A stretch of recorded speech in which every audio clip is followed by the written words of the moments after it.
This morning on Forever Young, preparing for old age. Studies suggest that understanding how we age can greatly improve longevity. Now there is a way for you to experience what it feels like to be a lot older. NBC's Peter Alexander got his own personal glimpse into the future. Peter, how did it look? Matt, I have new respect for you. It's not nice. No, that's not nice. The statistics here are staggering. In the U.S. alone, 10,000 baby boomers are turning 65 every single day. Of course, they're going to have to adapt, but so do the rest of us, and there's now a new team of researchers trying to help. When I get older, losing my head. You've heard it said before, you're not getting older, you're getting better. At least that's what we like to believe. But the fact is, no one likes getting old. Think it's funny being old? I hope goddamn body's falling apart. In the next 2 decades, roughly 72 million Americans, 1/5 of the population, will be 65 or older. Shift in clip. Dr. Joe Coughlin and his team of engineers at MIT's Age Lab are planning ahead. When we think about an older population, we basically think of our grandparents, and we think a lot more of them. But we're different in that we're not just older, but we're going to expect more. The first challenge, to understand what aging feels like. Research associate Katie Godfrey outfitted me in what they call AGNES, which stands for Age Gain Now Empathy System, a specially designed suit to transform someone, take a 34-year-old correspondent like me, into a 74-year-old. A harness and tight bands restrict movement. Rubber gloves weaken your grip. Step on in. Padded shoes throw off your balance. We're going to put on the neck brace, which is Along with a neck brace and tethered helmet to create spinal compression.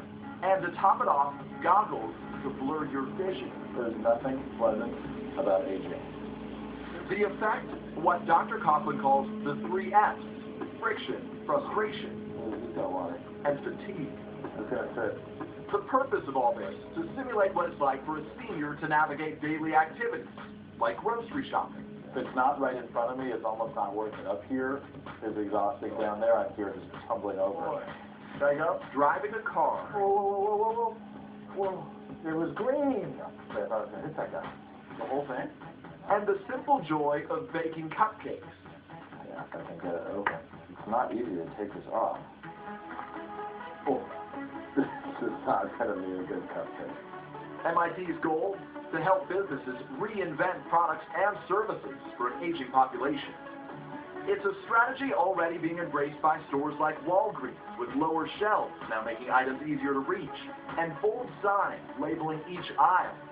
After an exhausting afternoon at Agnes, I'll get the door for you.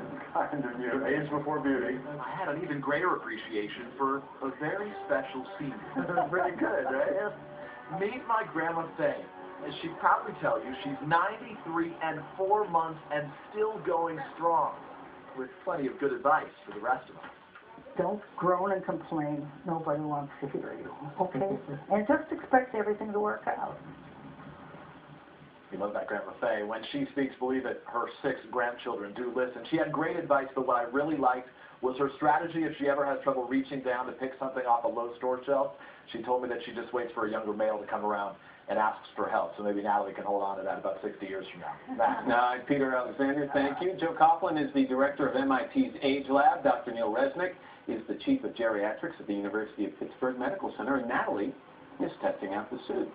Natalie, good morning. Gentlemen, good morning to you. Who's going to wear this? Who are you building these for? You want CEOs of companies to try these? What? This is a tool that we developed at the MIT Age Lab to help companies and governments better understand how to redesign transportation, devices, the house, everything you do every day. So you're going to make a bunch of these suits. You're hoping that corporate America or corporations around the world, they embrace these things, and it allows them to see things in a different way. There is a new business of old age. We are expecting far more. They expect new and better.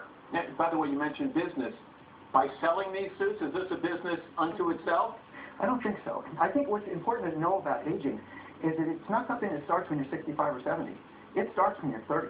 We grow and develop until we're 30, and aging starts right then. The good news is that we have about 4 or 5 times more capacity than we need at 30, and we lose about 1% a year. So by 80, we've lost half, but we still have twice more capacity than we need to function.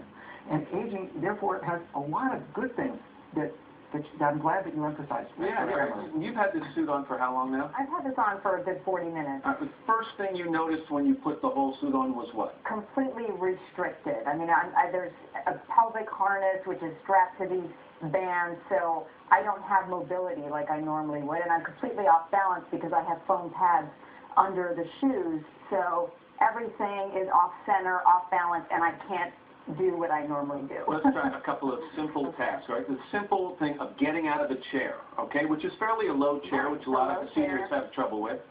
And already I feel to get out is the restrained motion. I don't have that, I can't just pop out of a chair. Okay, can you sit down easily? Yeah, but All right. it's Slowly, slow. exactly.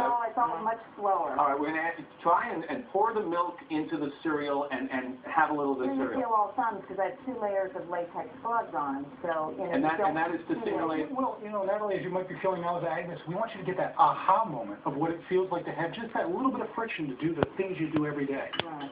Yeah, I feel the friction, and it's also, you know, I feel all my joints are completely compressed, and Well, imagine now you're pouring milk and you're sitting still. and I can't see because I'm wearing We these developed this yellow with the U.S. goggles. Department of Transportation. I want you now to imagine to use public transit, walking across the street.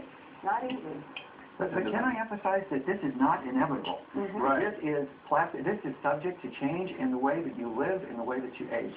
And this is not inevitable, and it's important for people to understand that. Yeah, the idea is that aging is a marathon. It's not a one-time activity, so work on well-being at a young age so you live well later on. Clearly the vision is weird because Yeah. that's not cereal, that's potpourri, actually. You just took a big spoonful of it. Try to pick It's this good. head. But it tastes Now, like this the is the decline. hardest part, I'd say, bending over and picking up and reaching for smaller objects, and here it requires a lot more effort. I mean, you know, it seems like such a simple motion, but just everything, your tactile awareness, all your senses are completely thrown off. But again, in Agnes, the letter that jumps out to me most is E for empathy. You want people to understand what this is all about. It's a tool for business, for government, and for all of us to understand what aging is about and how we can plan for it tomorrow. All right, guys, thank you. Really appreciate it. It's fascinating stuff. You can get out of this. Thank you very much. Can I just say the positive part is great, and what she said in her 90s is what normal aging is in the absence of disease. It's important to remember. All right, guys, again, thank you very much. Up next, a woman who lost her life savings in the Bernie Madoff scandal on what it taught her about our relationship with money. We'll talk about that, but first, this is Today on NBC.